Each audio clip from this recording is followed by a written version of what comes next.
اور کل کائنات کی تمام حمد و ثنا اور تعریف صرف اور صرف اللہ احد کے لیے مخصوص ہے اور مختص ہے۔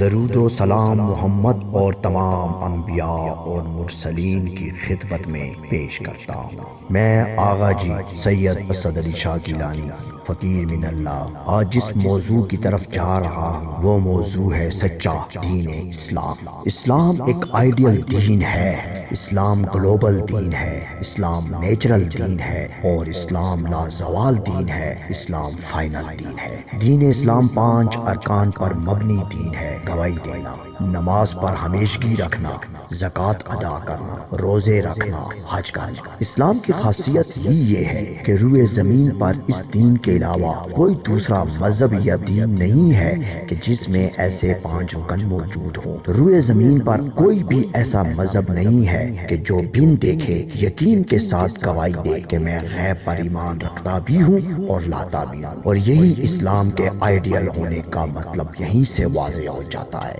کہ اسلام ایک آئیڈیل مذہب ہے، کیونکہ آئیڈیلزم کا تعلق جو ہوتا ہے وہ تصور اور فکر سے ہوتا ہے، تبھی وہ چیز آئیڈیل بنتی ہے۔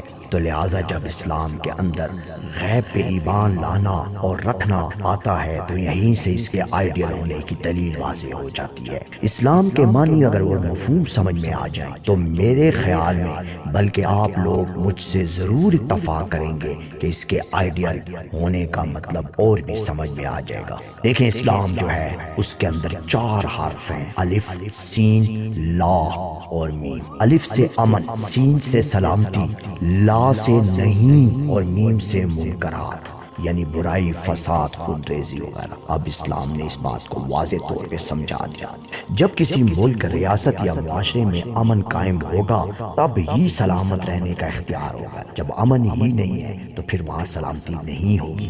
لہٰذا اسلام شروع ہی امن سے ہوتا ہے، پھر اس کے بعد سلامتی کی طرف لے جاتا ہے، پھر لا نہیں انکار کر دیتا ہے، لا میم منکرات سے۔ یہ اسلام ہے۔ برائی، فساد اور گندگی ختم ہوگی تو امن قائم ہوگا اور سلامتی بھی رہے گی۔ اسلام رویے، سلوک، برتاؤ اور فکر کا نام ہے۔ نماز کو لے لیں، پہلا رکن جو ہے شہادت کے بعد، گواہی کے بعد، تو نماز بدن کو پاک رکھتی ہے۔ دیکھیں یہاں سے اب اس کی سلامتی اور امن کا پہلو۔ زکوٰۃ آ جائے، زکوٰۃ مال اور دولت کو صاف اور حلال کر دیتی ہے۔ روزہ نفس اور بسیار خوری کی درستگی کا نام ہے، اور حج محنت اور مشقت کی اہمیت اور صفائی کا نام ہے۔ یہ ہے اسلام۔ اب کچھ لوگوں کا اعتراض یہ رہا ہے کہ اسلامی سزائیں جو ہیں وہ ایک عذاب ہے اور غلط ہے۔ ایسا نہیں ہے۔ کبھی اسلام کے اندر گھس کے تو دیکھو تو آپ کو اس کی سزاؤں میں بھی امن ہی نظر آئے گا اور اس میں سلامتی کا پہلو بڑے ہی وضاحت سے سامنے آ جائے گا۔ میں ایک مثال کے طور پر دیتا ہوں کہ اسلامی سزائیں فساد، برائی اور گندگی سے معاشرے اور بنی نوع انسانی بقا کے لیے پاکی کا نام ہے۔ اس بات کو پہلے ذہن میں رکھیں۔ اسلامی سزائیں عذاب نہیں ہیں، نجات ہیں۔ اس بات کو بھی سمجھ لیں۔ اگر مثال دیتا ہوں، اگر چور کو 2 سے 3 سال کی سزا ہو جاتی ہے، چوری اس پہ واضح ہو جاتی ہے اور وہ اصرار بھی کر رہا ہے تو اس کے لیے اسے قید میں ڈال دیا جاتا ہے، یہ اسے سزا دی گئی۔ اب جیل میں کھانا بھی اسے مل رہا ہے اور رہنے کے لیے ٹھکانہ بھی مل گیا۔ جیلیں بھر رہی ہیں مگر چور تو کم نہیں ہوئے۔ اب ہم اسلامی جنہیں سزائیں کہا جاتا ہے وہ سزائیں نہیں ہیں، وہ تو آپ کے لیے ایک نجات کا راستہ ہے۔ اگر چور کو اسلامی سزا کے مطابق اس کو سزا دی جاتی ہے تو وہ معاشرے کے لیے باعث عبرت بن جاتا ہے۔ تو ایک شخص کی قربانی تو سامنے آئی، چوروں کو چھوڑو، چوری ختم ہو جائے گی، اس لیے کہ اب معاشرے میں جب ایک شخص سامنے دیکھنے والے کو نظر آئے گا۔ اسی طرح آپ زنا دیکھ لیں، اسی طرح آپ اس میں یہ جو قتل کرنا ہے یہ سب دیکھ لیں، قصاص کا معاملہ دیکھ لیں، ہر چیز کے معاملے کو اگر آپ بڑے ٹھنڈے دل سے اور فہم سے دیکھیں گے تو یہ ایک آدمی کو سامنے لا کر اس چیز کو جڑ سے ختم کرنا ہی اسلام کا وصف ہے۔ اب جب چور معاشرے میں گھومے گا تو سب دیکھیں گے، اب وہ بھی نادم ہوگا، ندامت میں ہوگا، پریشانی میں ہوگا کہ میں نے کیا جرم کیا، تو اس کا بیٹا ہی سب سے پہلے باپ کو دیکھے وہ کام نہیں کرے گا، باقی باتیں تو بہت دور کی ہیں۔ اور اگر اسلام نے اس کا ایک دوسرا راستہ اور پہلو بھی نکالا ہوا ہے، اگر کوئی شخص اپنے جرم پہ نادم ہو جاتا ہے، ندامت میں چلا جاتا ہے، معافی کا طلبگار بن جاتا ہے، مغفرت طلب کرتا ہے، تو اسلام اسے بھی چھوٹ دیتا ہے۔ صرف سزائیں نہیں ہیں، چھوٹ دیتا ہے، اس کی مغفرت قبول ہوتی ہے، اسے نجات بھی ملتی ہے، اور اس کے جو معاملات گزرے ہیں اس کے اوپر اسے اجر بھی ملے گا۔ دیکھیں اسلام کا یہ بھی وقت ہے، سمجھنے کی بات ہے۔ اگر سمجھ جائیں تو صرف یہ نہیں ہے، ظلم نہیں ہے، ظلم کے خلاف آواز اٹھانے کا نام اسلام ہے۔ اسلام ظلم نہیں کرتا، ظلم کے خلاف آواز اٹھاتا ہے اور پھر اس پہ عمل پیرا ہوتا ہے۔ اسی طرح ہر مجرم کو اگر ایک عبرت کے طور پہ پیش کریں گے تو ایک آدمی کا عبرت کے طور پہ پیش ہونے سے پورے معاشرے میں امن بھی ہوگا، سلامتی بھی ہوگی اور برائی جڑ سے ختم بھی ہوگی۔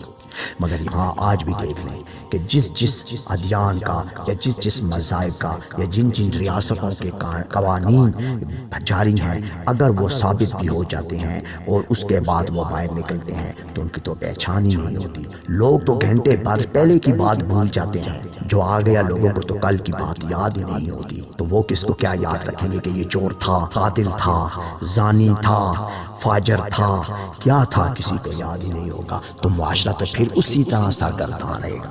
لہٰذا اسلام کو سمجھیں تو اسلام باقی ایک سچا دین ہے، اس کی سزائیں بھی بالکل عبرت کے طور پہ آپ کے سامنے پیش ہوتی ہیں۔ البتہ اسلام کا ایک اور وصف بیان کرتا ہوں اپنے اس خطاب کو اور اپنے اس خطبے کو لپیٹتے ہوئے، کہ جو لوگ دنیا میں سزائیں پا لیتے ہیں اسلام کی، تو آخرت میں اب ان کے لیے جزا ہے، کیونکہ یہاں انہوں نے اپنے حصے کی سزا پا لی۔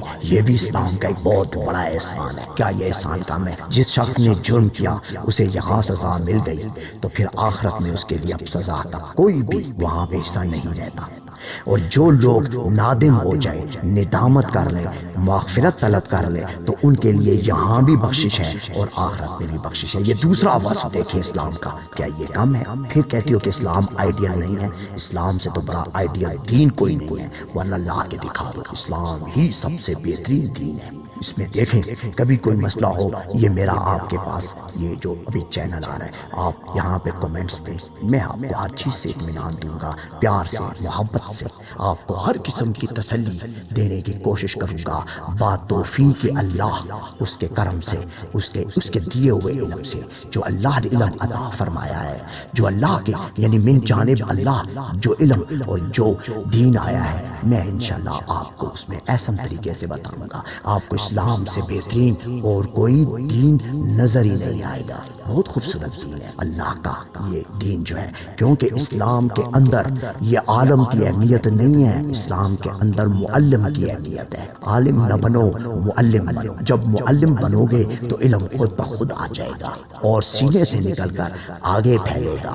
یہ نور ہے، یہ جاتا رہے گا، تاریکیوں کو یہ ختم کر کے اجالے میں لے جائے گا۔ بس یہی آپ سے کہنا ہے۔ وآخر دعوانا والحمد للہ رب العالمین۔ السلام علیکم ورحمۃ اللہ وبرکاتہ ومغفرتہ۔